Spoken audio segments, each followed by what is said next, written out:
Dr. Quabna Dufour, and 7 others was not done under the recently passed plea bargaining law.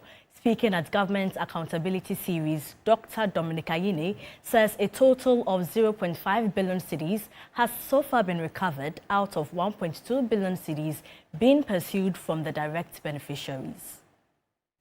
0.5 billion has to date been recovered out of the 1.2 billion being pursued from the direct beneficiaries. Recovery of the remaining balance of 0.7 billion out of the 1.2 billion Ghana cedis and the realization of the landed properties provided are expected to be completed over a timeline of 18 months. He said his office received a proposal on May 7 from... Right, so we apologize for that breaking picture to your host. But on the same subject matter, the minority in Parliament has accused the Attorney General of conflict of interest in the Quabna Dufour criminal case, asking the Attorney General to explain why he filed a nolle prosequi to free him. Addressing the media in Parliament, the ranking member on the Legal Affairs Committee, Kwame Anyimedu-Entry, threatened to challenge the AG in court if his decision is not reversed immediately. Ghanaians, including us, the minority in Parliament, have since been wondering the legal basis for the entry of a nolle prosequi in the suit under reference by the learned Attorney General. Has Dr. Dominic Akuritenga Ayine in the past acted for Dr. Quabna Dufour and Unibank? In the case of the Republic versus Quabna Dufour and 7 others, is Dr. Ayine now the Attorney General of the Republic of Ghana? The deputy referred to him as the Attorney General, and today he has granted a press conference acknowledging that he gave out the press release and he tries to justify why he entered the nolle prosequi. Ghanaians would want the Attorney General to explain to us in full the extent of conflict of interest using Dominic Ayine as defense counsel and Dominic Ayine as the Attorney General. Does the Attorney General have the right, in law they say so motu, to free offenders at his own discretion? The learned Attorney General has obviously forgotten the theories of prosecution and punishment. We therefore call upon the Legal Counsel and Bar Association to investigate potential breaches of legal ethics and professional conduct. May this press conference also serve as a formal notice to the Attorney General that if his decision is not reversed within a reasonable time, the minority will consider its options of proceeding to court to challenge its decision in its entirety. Let's get some thoughts on this particular subject. And Edem Senanu has joined us. He's the co-chair of the Citizens Movement Against Corruption. And thank you for joining us, Mr. Senanu. Thank you for having me. The Attorney General gave indications clearly that they have been able to recover over 800 million Ghana cedis, which is about 60% of the original asset, and that plans are in place to recover the remaining 40. Because of that and a few other reasons, they are discontinuing the criminal case. How does that sit with you? And is it fair grounds for the decision that the Attorney General has taken? Well, it's not very clear why they have settled for 60%. I mean, if the rest can be collected, the question is, why are we at this stage saying we are not proceeding to follow up on the other issues? Especially where, as part of the narrative, there's the aspect of Psalm 2.1 that they say they appear to be books were cooked. and they are yet to get into that. The optics don't look too good, especially because the AG, even though we see that this is supposed to be a different issue, in the past it's had the Dufour as a client, and so the optics is not looking too good. I think most of us will commend him for being transparent. We welcome that, but there isn't full clarity on why this particular case seems to have been picked. How many other similar cases are there? How will they manage this issue of 60 versus 40? Has the money already been paid? There are still issues. So, yes, we are happy there are further and better particulars today, but it's still not very clear how with this kind of precedent we are going to be able to manage the other cases going forward. And the minority, for instance, say that the decision by the Attorney General in and of itself is contrary to what expectations were in terms of the fight against, using public assets or public funds for private gain. And because of that, they are likely to take on the Attorney General if he does not reverse this decision. You say the optics do not look good, but is the minority justified in this claim that they would want to pursue this case further, probably even in court? Well, on the surface of it, I mean, one cannot begrudge them seeing some sense of conflict of interest and issues that are outstanding. I think many of us share similar concerns, and so I'm not too surprised. And so I think that the AG may want to tread cautiously because of the kinds of precedents, because of his own role in the past. I mean, this is a typical situation where from ethical leadership we would have said perhaps he should not be the center stage person, maybe a deputy or somebody else, just because of the historical relationship he's had with the Dufours. Plus, the Constitution makes it clear, the public officer ought not to put themselves in a position of even potential conflict of interest. Otherwise, the interpretation of all these matters might take a certain trajectory because there are relationships and people are wondering, why does this case seem to be getting very swift attention, and why are we pegging it at 60% and and so on and so forth. So I'm not too surprised at the posture of the minority. And what do you make of the conflict of interest argument? I've heard you mention it twice in your submission. And for those who may not know, the Attorney General served as the lawyer for Dr. Quabna Dufour when the banking sector cleanup issue came up and he had to go to court. He is now the Attorney General. Those are two separate or totally different positions that he used to be and currently the Attorney General. Do you believe that it could in any way influence his final decisions when it comes to the issue of Unibank?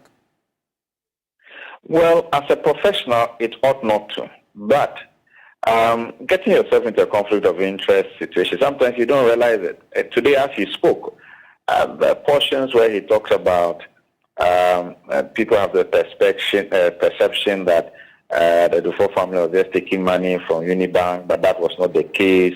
There was an internal arrangement. He ought not to have been making that narrative at all, because that's where you get the conflict of interest. You are the AG for the state.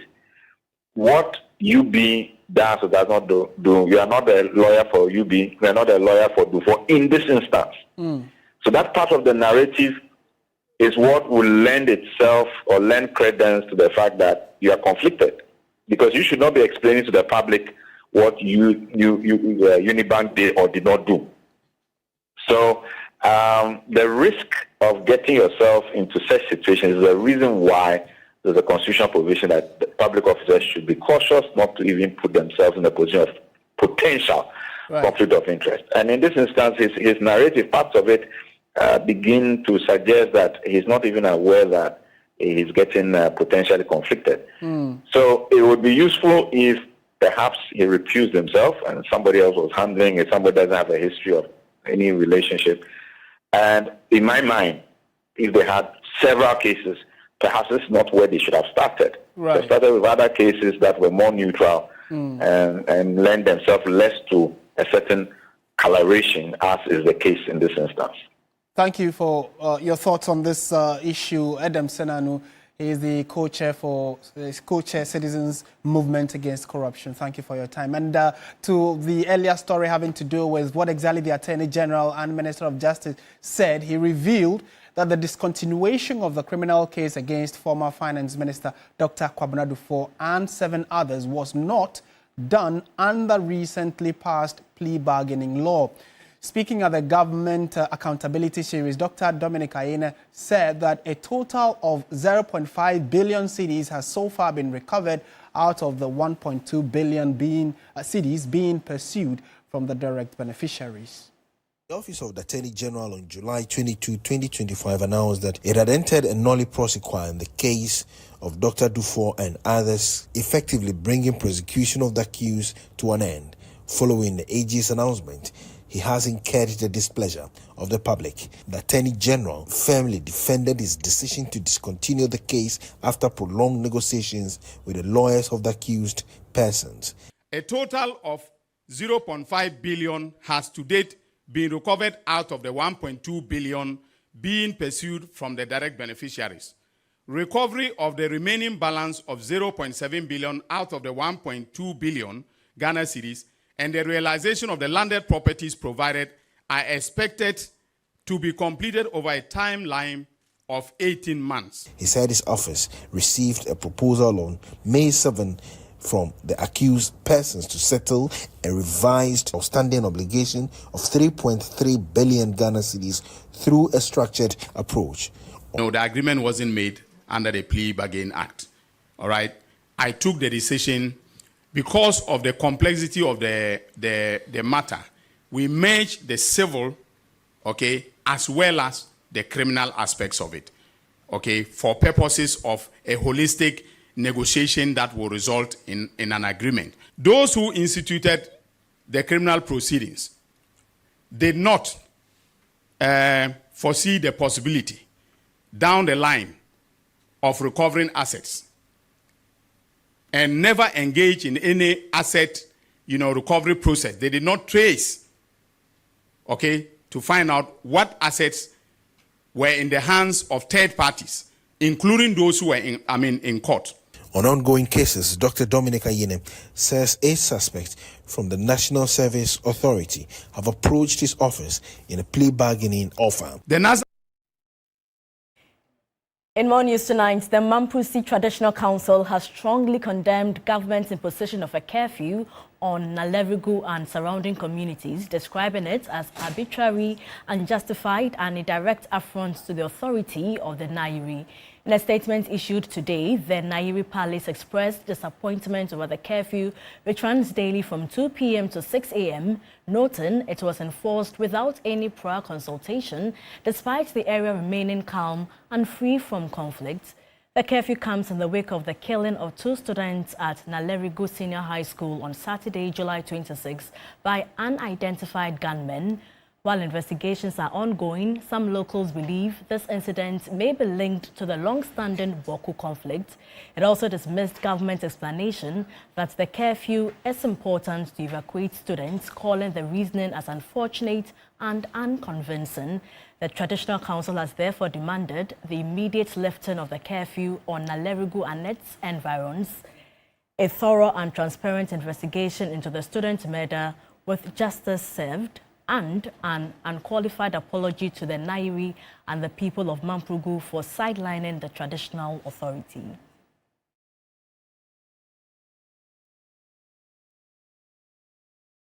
In a related development, the Youth Bridge Foundation has expressed worry about the tragic loss of lives at Bawku and Nalerigu Senior High Schools and called for strengthening of the educational systems. In a release issued on Monday, the foundation said it is deeply saddened by the killing of a student at Bawku Senior High School and 2 others at the Nalerigu Senior High School in the Upper East and Northeast regions. The Youth Bridge Foundation regretted that in a single night, 3 young lives were cut short, and for those who survived, the trauma and psychological scars will remain. The foundation recalled the recent closure of schools in the Bawku enclave due to persistent conflict, a stark reminder of the fragility of learning environments in conflict-affected zones. The Youth Foundation commended the swift action taken by relevant authorities, including the Ghana Education Service and Otumfuo Osei II in their effort to de-escalate tensions and restore calm and peace to the area.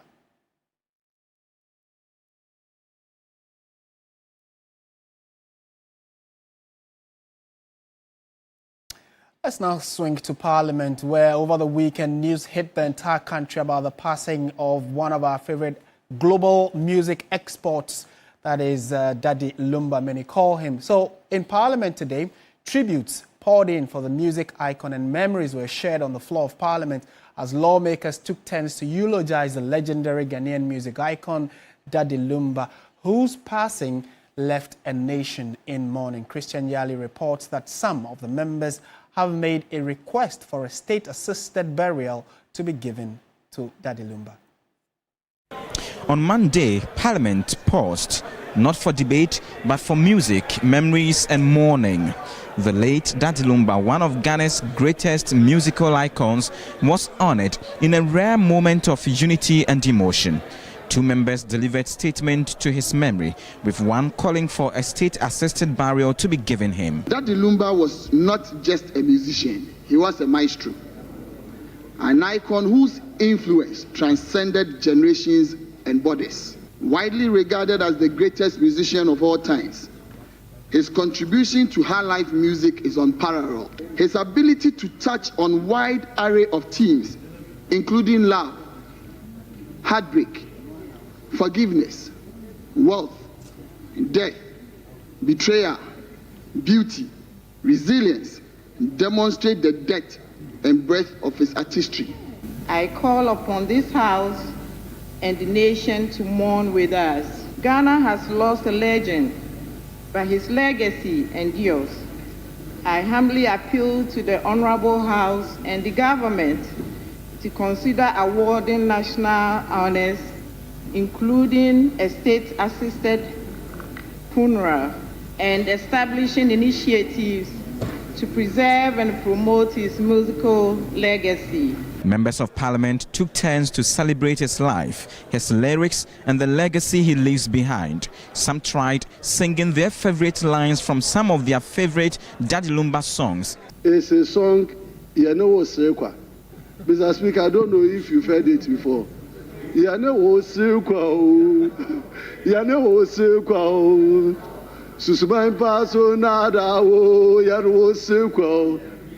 the mine is a big blow in my constituency, and I join the people of Okankwe North to mourn with the family. Semanyiwaya, Onyana Minyayo, Semamodia, Miaboniayefo, to wait. If you are sad, Mr. Speaker, just play that Lumba's music and you'll be fine. If you are quarreling with your wife, just play that Lumba's music and you'll be fine. Mr. Speaker, even if you want to go and do galamsey, play that Lumba's music and you'll be encouraged. Mr. Speaker, the man is a legend.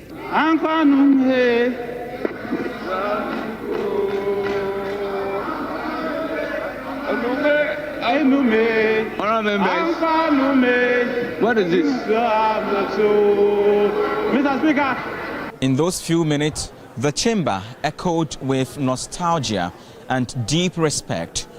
What is true is that although Daddy Lumba may be gone, his voice and his message still move a nation. Christian Yale, TV3 News, Parliament. And the passing of Daddy Lumba has sent shockwaves throughout the nation, leaving fans and fellow artists alike to grapple with the loss of a musical icon. As the country reflects on his life and legacy, one theme that stands out is his profound philosophy of life and death, which is seen throughout his music. A report by Judith Brown.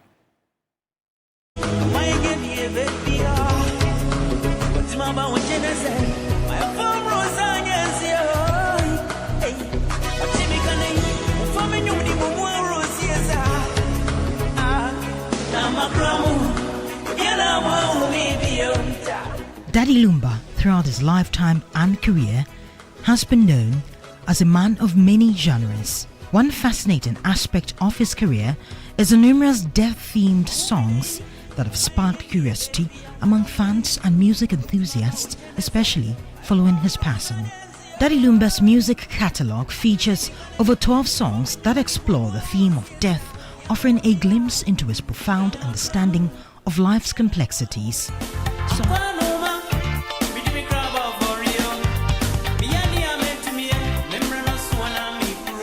Songs like Ankwanoma and Nadaketia showcase his unique perspective on mortality, encouraging listeners to live life to the fullest.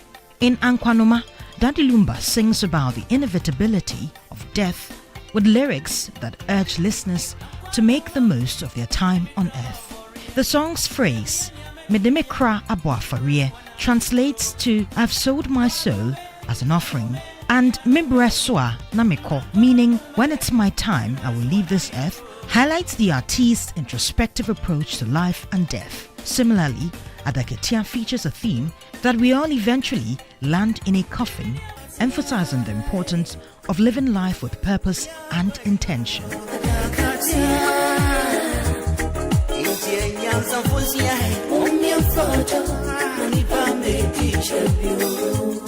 This song, like many others in Daddy Lumba's discography, reflects his Ashanti cultural beliefs where death is seen as a passage.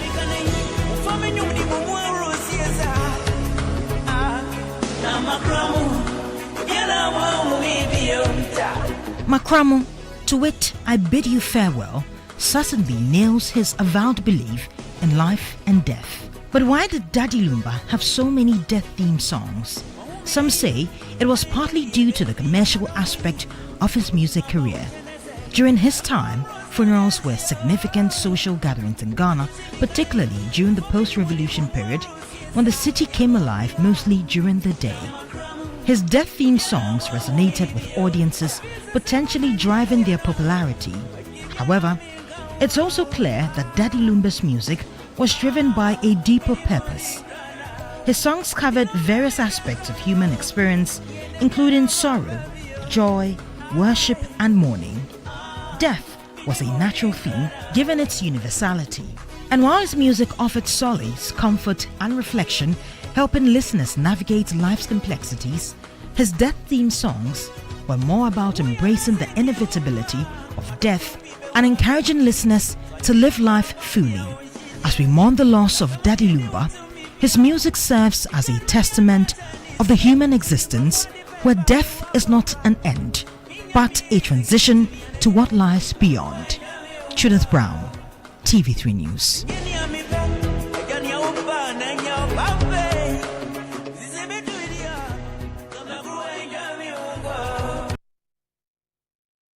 And we certainly will continue to celebrate the life of Daddy Lumba, who has had 40 years of tremendous music impact on Ghana and around the world. It was interesting, over the weekend in Germany and Canada and some countries, there were concerts and events, and they were all celebrating Daddy Lumba to the surprise of many. Legendary. Yeah.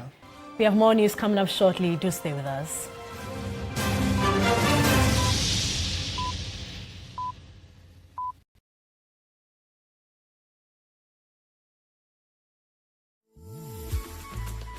I love President Charcoal.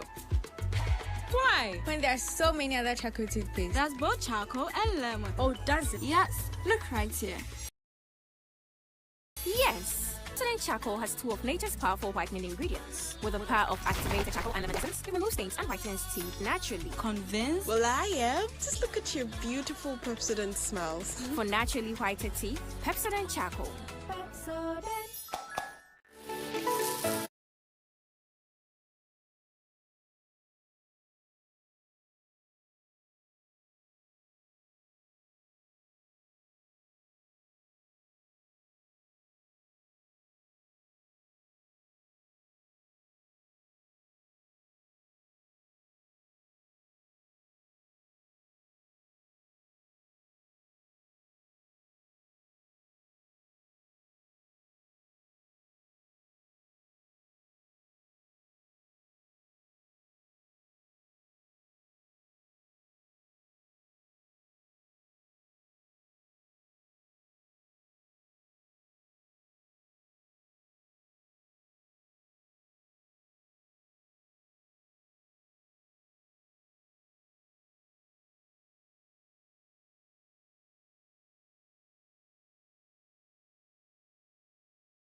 The business segment is brought to you by MTN. Touch concentrated perfume.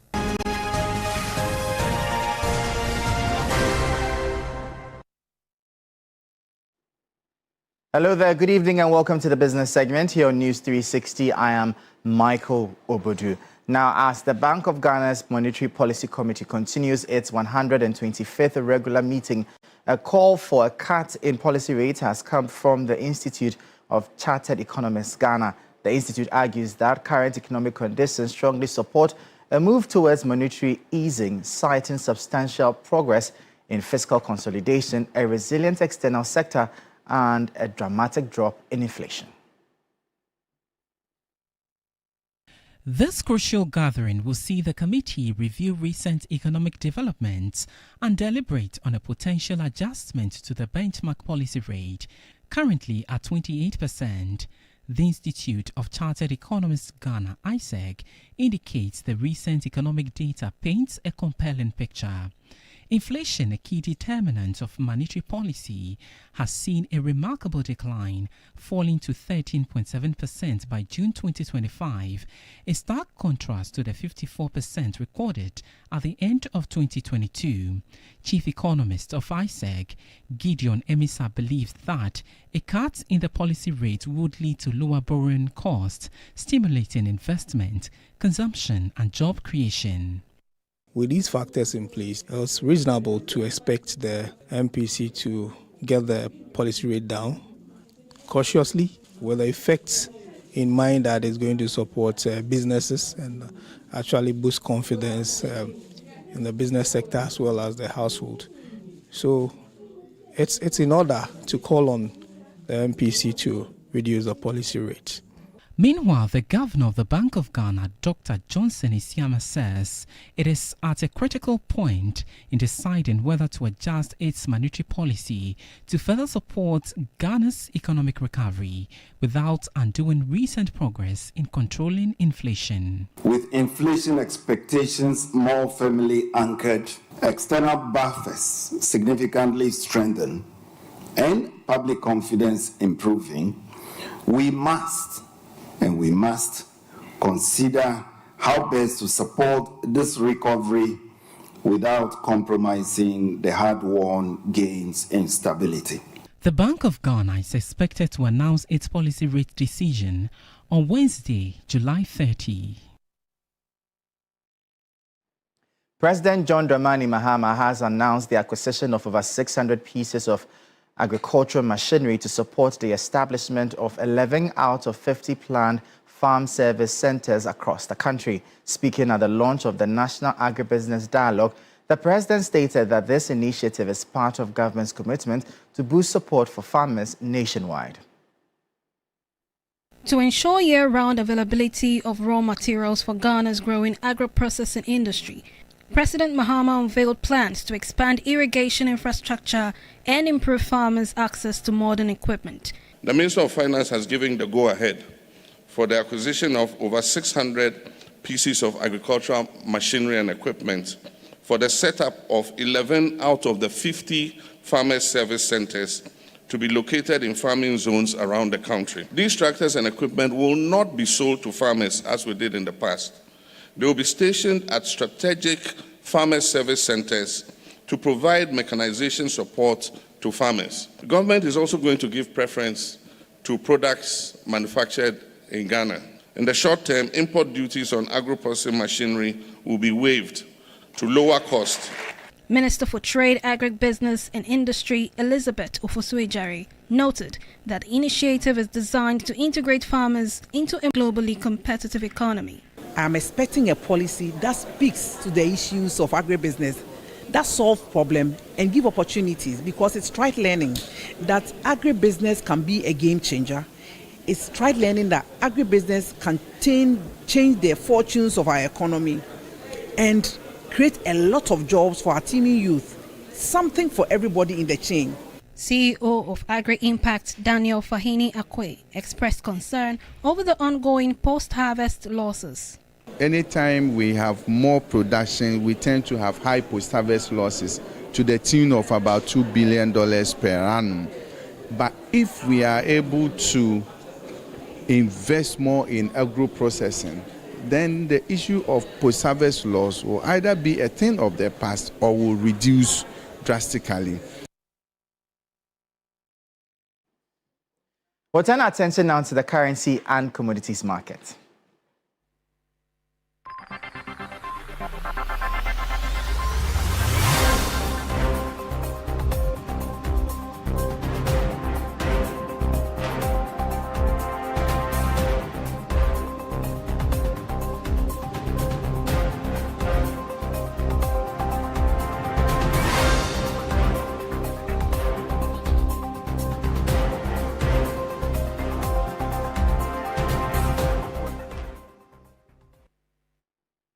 That'll be all for the business segment here on News 360. I am Michael Obodu. Up next is sports.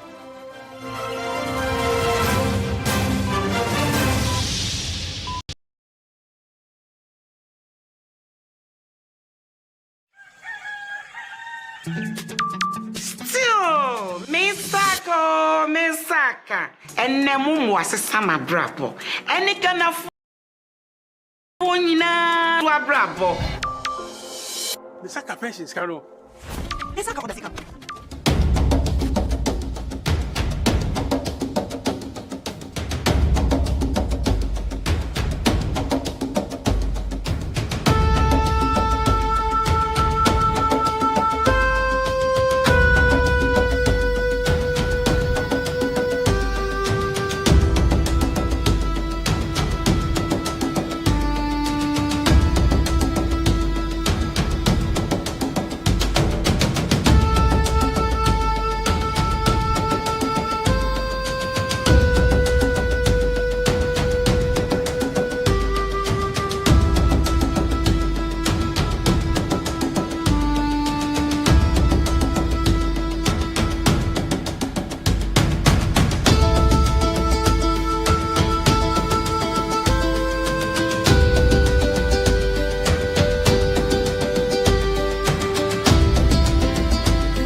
Reporting from the Takoradi Market Circle, from the heart of the Upper West Regional Capital, from the heart of the Ashanti Kingdom, reporting from Sunyani, from the Central Business District of Navrongo. The parliamentarians are on recess.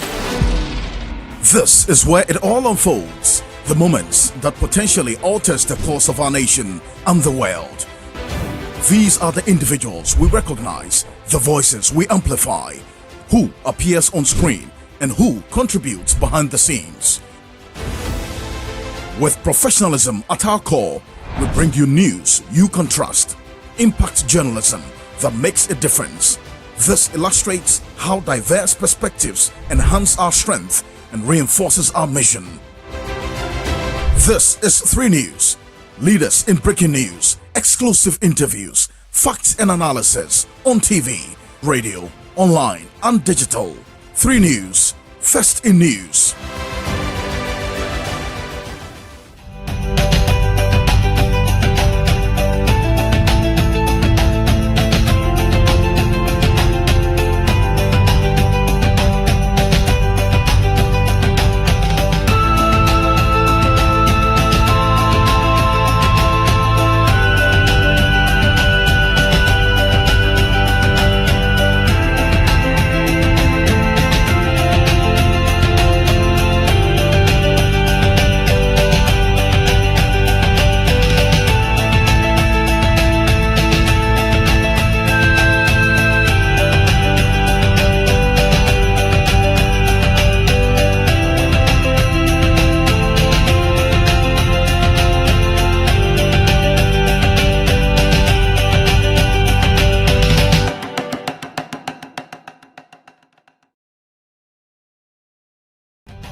Hello, good evening and welcome to the sports segment here on News 360 with me, Oreku Ampofo.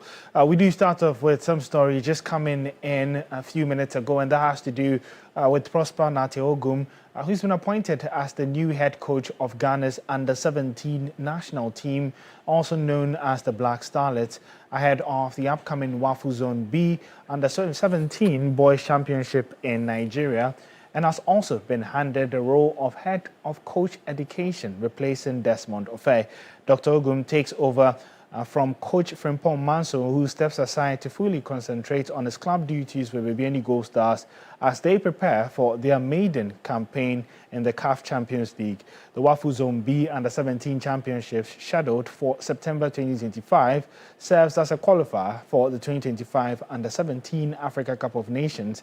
In addition to his role with the Black Starlets, Dr. Ogum has also been appointed as the GFA's new head of education.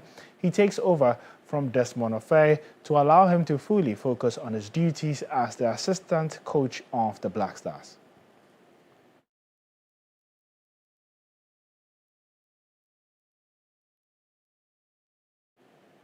Well, let's move to women's football now, because after finishing third in the 2024 Women's Africa Cup of Nations hosted in Morocco, Ghana's Black Queens received a rousing welcome upon their arrival at the Kotoka International Airport on Monday morning. The Queens were handed a $350,000 cash prize for finishing third in the competition. My colleague Andrew Sefa-Banfo was at the airport and put together the report. It was ecstasy in the early hours of Monday as fans gathered at the Kotoka International Airport, singing and dancing in anticipation of the arrival of the Black Queens. The team finally touched down and were led out by the Ghana Football Association President, Keto Kweku, and Minister for Sports and Recreation, Honorable Kofi Adams. The Black Queens defeated reigning champion South Africa 3-2 on penalties to annex bronze at the 2024 Women's African Cup of Nations. The win marked Ghana's first podium finish in the competition since 2016, showcasing resilience and determination all tournament. The Black Queens, who were unconvincing in the lead-up to the tournament and in the first game of the competition, completely defied the odds. I have believed in the girls the whole time, and I believe in myself as a coach as well.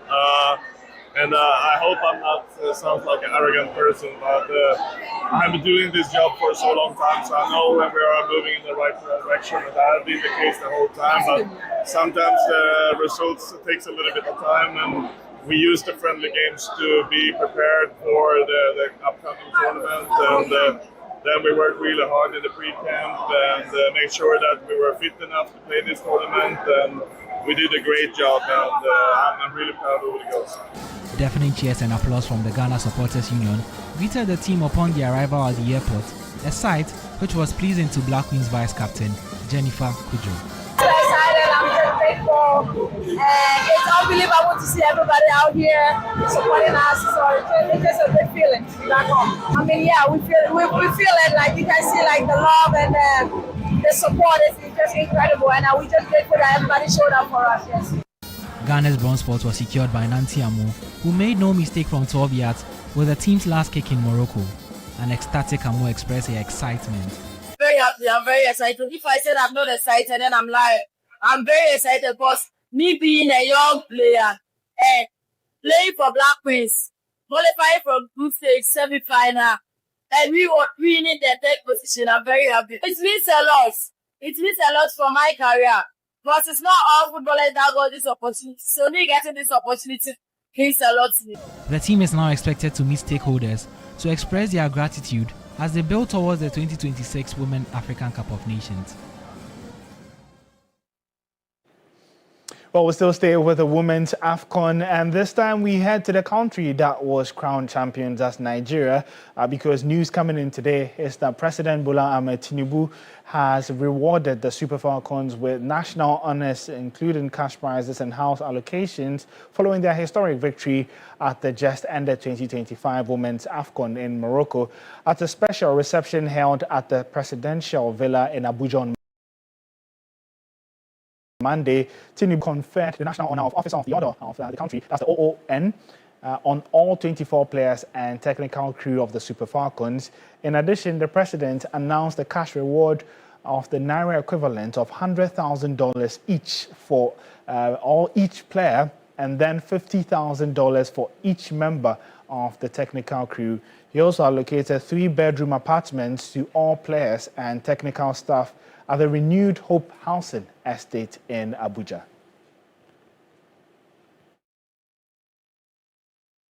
Well, we'll find out what the rewards would be for the Black Queens, who are expected to also meet President John Dramani Mahama on Tuesday morning. You can get updates of that on our social media handles at 3sports. My name is Quabna Dufour.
Reporting from the Takoradi Market Circle, from the heart of the Upper West Regional Capital. From the heart of the Ashanti Kingdom. Reporting from Sunyani. From the Central Business District of Navrongo. The parliamentarians are on recess. This is where it all unfolds. the moments that potentially alters the course of our nation and the world. These are the individuals we recognize, the voices we amplify, who appears on screen and who contributes behind the scenes. With professionalism at our core, we bring you news you can trust, impact journalism that makes a difference. This illustrates how diverse perspectives enhance our strength and reinforces our mission. This is 3 News, leaders in breaking news, exclusive interviews, facts and analysis on TV, radio, online and digital. 3 News, first in news.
Entertainment news segment is brought to you by GTP Lifestyle and Napa Foods, Heaven Black Insecticide Spray and Coil, powered by 3 Entertainment.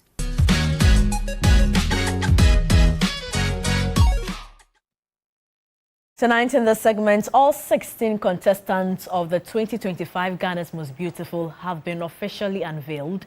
The grand launch and unveiling signals the start of yet another thrilling journey of Ghana's rich cultural heritage. In the next 13 weeks, the ladies will be battling it out for the coveted crown, the bragging rights and the car.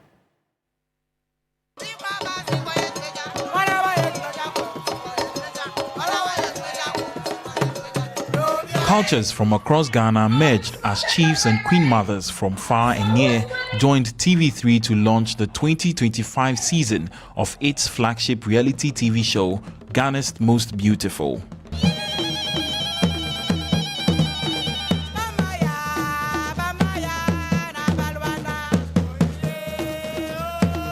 The reality show has over the years brought into perspective the significance and the need to be proud of Ghana's culture. And so let it be known to posterity that on this day that the Lord has made, braced on the strong pillars of the general of all media, here stood women under the black star of hope who dared to dream and believe that their hands could carve miracles. Minister of Tourism, Culture and Creative Arts, Jifa Ablagomashi, said the spirit in which every country thrives is embedded in its culture, heritage and tradition. She congratulated TV3 for the promotion of Ghana's culture and heritage. TV3, thank you very much for what you do. You bring tourism, culture and creative arts under one umbrella through this Ghana's Most Beautiful. We get to see the other parts of our country that we don't usually go to. So it's a medium to teach, it's a medium to expose what we have culturally. And as they tell us about their regions, they do it with such pride that I want to applaud you, TV3, for what you do. You make my work easier by continuing to give them the platform for them to talk about their region. So we can only wish you well, TV3. Congratulations for this one. In the next 13 weeks, the ladies will be battling it out for the coveted crown, bragging rights, and a car. It's nostalgic, and then I'm expecting a lot not too much from them. They should be in their natural elements. They should flow as they can, and they should make their regions proud as well. All right. There you have it. Officially, GMB 2025 is... Time now for international news. Kidnappers in Nigeria have killed at least 35 people they abducted from a village in northern Zamfara state despite ransoms being paid for their release, a local official told the media. In recent years, criminal gangs in the region, known in the country as bandits, have taken to kidnapping people as a means to raise money. In this incident, 56 people were taken from Banga village, Kauran Namoda local government area in March. The gunmen then demanded a ransom of 1 million naira per captive, media in Nigeria reports. Local government chairman Maniru Haidara Kaura said that most of those killed were young people who were slaughtered like rams. US President Donald Trump set a new deadline on Monday of 10 or 12 days for Russia to make progress toward ending the war in Ukraine or face consequences, underscoring frustration with Russian President Vladimir Putin for the 3.5-year-old conflict. Trump has threatened both sanctions on Russia and buyers of its exports unless progress is made. The fresh deadline suggests the US president is prepared to move forward on those threats after previous hesitation to do so.